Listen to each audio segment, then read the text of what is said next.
Congratulations on the purchase of your XT16HR-East West. In this short video, I'm going to show you how to set up the electrical and the kitchen and then pack it away for ready for travel. In terms of electricals for basic camping, which is supplying 12 volt power to the caravan and controlling the main circuits throughout the caravan, are all here behind this panel above the fridge. When setting up, all your power outlets are here, so you need to turn on the main switch. Now, if you're leaving home and you're running a fridge on your way to your camping destination, you must have this on and the fridge switch on as well. If you're running a fridge in the forward boot, you need to have this on as well when you leave home, so everything's running fresh and cool when you get to your campsite. Once you're arrived and you're set up, before you run the hot water system or run any of the taps, you need to have the water pump and gauge switch on. And for the hot water, you need to have the hot water switch on as well. For running your diesel heater, you need to have that circuit switched on. And there's also a spare circuit switch at the end of the panel. Setting up the kitchen, you'll need to retrieve the kitchen support leg. So grab that out of the storage boot, then open up the hatch. On the front of the kitchen, there is a pad bolt here. To undo the pad bolt, turn it to that position with the black knob forward, lift it, and then turn it 90 degrees, and the little pin there will hold it up out of the way so it can't catch when you open or close it. Then press down the blue tab on the slide and pull the kitchen all the way out. On this kitchen, the water is permanently plumbed, so the hoses are continually connected, so the only hoses we need to connect up is the gas hose. Prior to that, undo the little bungees on either side of the fold-out tray. Flip that over, and it also gives us a windshield here on the side. To set up the windshield, you need to pay attention to how you do it. There's two tabs that sit in little slots here to keep it in place when it's packed up.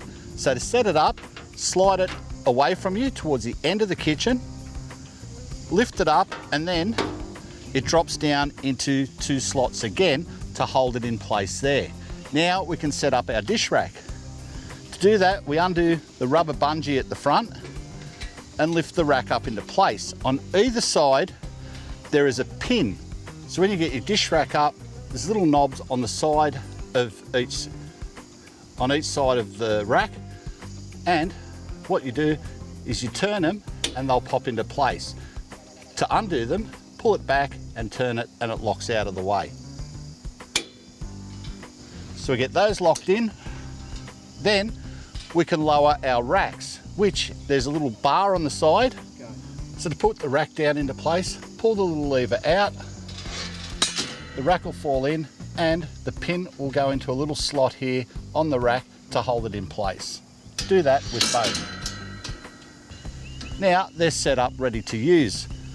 Lift up your sink, tap there, that's up, ready to go. There's also a drain hose to go on the sink waste. You can plug that in underneath and run it into a bucket to collect the water. Now to set up the gas, open up this little hatch here, and you'll find the gas bayonet hose. What you can do is you can pop that out through the hole, the relief underneath the sink, pull it through, then we can connect it into the bayonet receiver here. To do that, line up the little slots on it with the slots on the receiver, push it in and turn it to the right.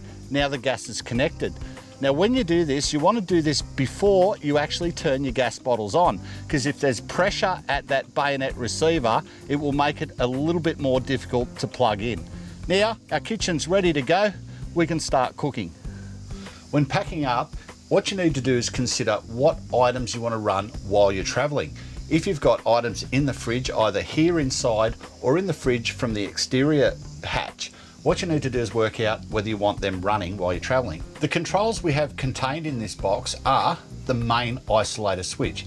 This main isolator switch will turn off the 12 volt systems in their entirety. Also, we have the circuit breakers across the top here. Each one is labelled with which circuit they protect. You have the voltage readout amps readout here and the main switches for each circuit. When you're running your fridge, when you want to keep traveling, switch on the fridge. That will operate the toilet lights, the toilet, and this refrigerator. If you want to run the fridge in the forward boot, you need to have the DC outlet switch on as well. All other switches can remain off, and the main isolator switch must be on. To pack up the kitchen, first we start by folding the tap down out of the way. Then grab the little bar on the right hand side, push the rack up and let the pin slot back in and hold it in place. Just like that.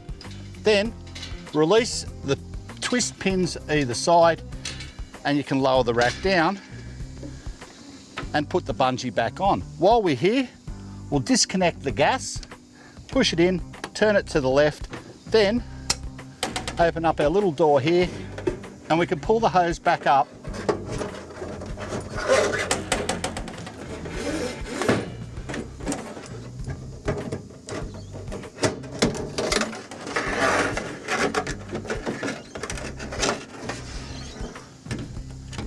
Now the hose is stored and out of the way. To fold up our windshield, remember, lift it up, then lay it over, then pull it back towards you so it slots into its little captive slots either side. Now we can fold up our extension tray, put the bungee cords back on either side. It's important to put these on so nothing rattles around while you're traveling. Then remove the kitchen leg. With that out of the way, it's just a matter pressing down the blue tab on the slide and we can push the kitchen back into its spot. Once it's in, remember to return the pad bolt to its lock position down. So twist it back, push it down so it lands in its slot, and there's even room beside the kitchen to store the kitchen leg. Close up the hatch. That's it, kitchen all packed up and done. When you're packing up ready to go and you want to shut down your Truma hot water system, you need to switch it off at the main switch, turn off the gas and then return the fluid to its original state. The chamfered end goes at the bottom, push it on and it clips into place. Then you can shut the MDC dust cover over the top. All done, ready for travel. And that, folks, covers the setup and pack up of your kitchen and electricals.